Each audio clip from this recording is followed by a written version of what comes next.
Came in mass, and they weren't good cancellations.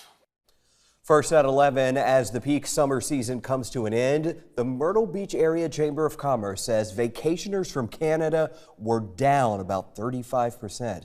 Thank you for joining us at 11. I'm Edward Moody. And I'm Trish Williford. It says cost concerns as well as the political atmosphere have driven away many visitors from across our northern border. New at 11, News 13's Adriana Lawrence spoke to local businesses who say they are feeling the decline. The Myrtle Beach Area Chamber of Commerce says Canada is Myrtle Beach's most important international market. Many come for weeks to enjoy a break from the cold, but businesses like RV parks say that's not the case so far this year. You know, we probably lost 85% of our Canadian business for the summer. The Myrtle Beach Travel Park and RV parks in general draw in people from all walks of life.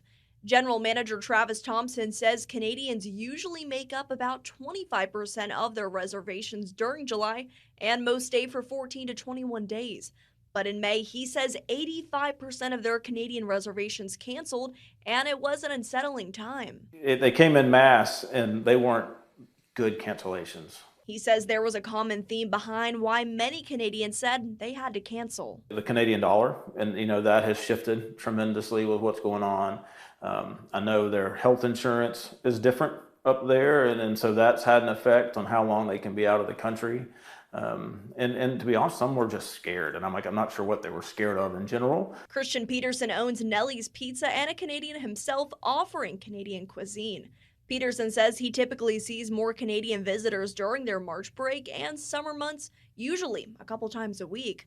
But this year, he says the frequency has decreased for reasons similar to what Thompson heard. Of course, with the tariff talks, people's emotions got running wild. At the same time, though, in Canada, there's a lot of, it's a record high food bank usage.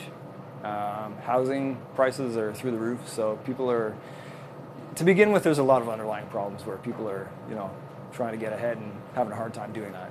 The Chamber of Commerce says although visitation is down, Visa credit card transactions show more than $11 million in spending between January and June of this year.